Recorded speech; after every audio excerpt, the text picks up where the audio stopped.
സച്ചി, അമ്മ പറഞ്ഞൊന്നും സച്ചി കാര്യമാക്കണ്ട. അമ്മ പറഞ്ഞല്ലേ എനിക്ക് പ്രശ്നം, സാറിന്റെ വാക്കാ. എനിക്ക് തന്ന വാക്ക് ധരിക്കാനാണോ സാറിന്റെ തീരുമാനം? നിങ്ങളോട് യാചിക്കാൻ വന്ന ഭിക്ഷക്കാരനല്ല ഞാൻ, അത് നിങ്ങൾക്ക് ഓർമ്മ വേണം. ഞാൻ തിരിച്ചു ചോദിക്കുന്നത് എന്റെ ജീവിതമാണ്. സച്ചി പ്ലീസ്, ദയവ് ചെയ്ത് ഒരു സീൻ ക്രിയേറ്റ് ചെയ്യരുത്. സച്ചിക്ക് എന്ന വാക്ക് ഞാനായിട്ട് മനഃപൂർവ്വം തെറ്റിക്കില്ല. സച്ചിനെ തെറ്റിദ്ധരിച്ചിരിക്കുക. അർച്ചനയ്ക്ക് ഓർമ്മ കിട്ടിയ അവളെ എനിക്ക് തിരിച്ചേൽപ്പിക്കാനായിരുന്നു നിങ്ങൾ എന്ന വാക്ക്. അതെ, പക്ഷേ ഇതുവരെ ഓർമ്മ തിരിച്ചു കിട്ടിയിട്ടില്ലല്ലോ. അതിനുവേണ്ടി നിങ്ങൾ എന്തെങ്കിലും ചെയ്തോ? ഇതുവരെ നിങ്ങൾ അവിടെ ഒരു ഡോക്ടറെങ്കിലും കാണിച്ചോ?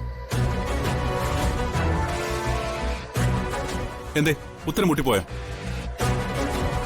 ഓരോ ദിവസം കഴിയുന്തോറും നിങ്ങളോടുള്ള എന്റെ വിശ്വാസം നഷ്ടപ്പെടുക.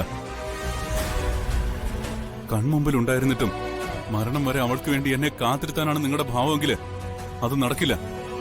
സച്ചി, പറഞ്ഞ വാക്കുകൾ ഞാൻ പാലിക്കാതിരിക്കില്ല. ഒരു കാര്യം സച്ചി വിശ്വസിക്കണം, ഒരു ഭാര്യയായിട്ടല്ല സമൃദ്ധിയോട് ഞാൻ പെരുമാറുന്നത്. നോ, അവള് സമൃദ്ധയല്ല, അർച്ചന. അർച്ചന സച്ചിദാനന്ദൻ. അതുപോലും നിങ്ങൾ മറന്നുപോകുന്നു. സോറി സച്ചി, എനിക്കറിയാം. പക്ഷെ കഴിഞ്ഞ 10 വർഷം ആ പേര് ആർക്കും അറിയില്ലായിരുന്നല്ലോ സച്ചി. പിന്നെ ചെയ്യാവുന്ന എല്ലാ ട്രീറ്റ്മെന്റുകളും വഴിപാടുകളും ഇതിനോടകം തന്നെ അവർക്ക് വേണ്ടി ഞാൻ നടത്തി കഴിഞ്ഞു. ഇനിയൊരു ട്രീറ്റ്മെന്റ് എന്ന് പറയുമ്പോൾ അർച്ചനയ്ക്ക് വല്ലാത്ത മടുപ്പും ഭയമൊക്കെ ഉണ്ട്. എന്തും പറഞ്ഞ ഞാൻ അവളൊരു ഡോക്ടറെ അടുത്തേക്ക് കൊണ്ടുപോകുന്നത്. ഇപ്പൊ സച്ചി അനുഭവിക്കുന്നതിനേക്കാൾ വലിയ മാനസിക സംഘർഷമാണ് ഞാൻ അനുഭവിച്ചുകൊണ്ടിരിക്കുന്നത്.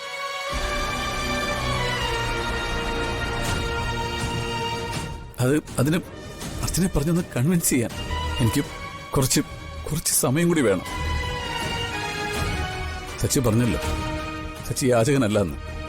അല്ല, പക്ഷേ ഞാനിപ്പോ സച്ചിയുടെ മുമ്പിൽ ഒരു യാചക വേഷം കെട്ടി നിൽക്കുക. ദയവ് ചെയ്ത് എന്റെ കുടുംബം തകർക്കരുത് പ്ലീസ്.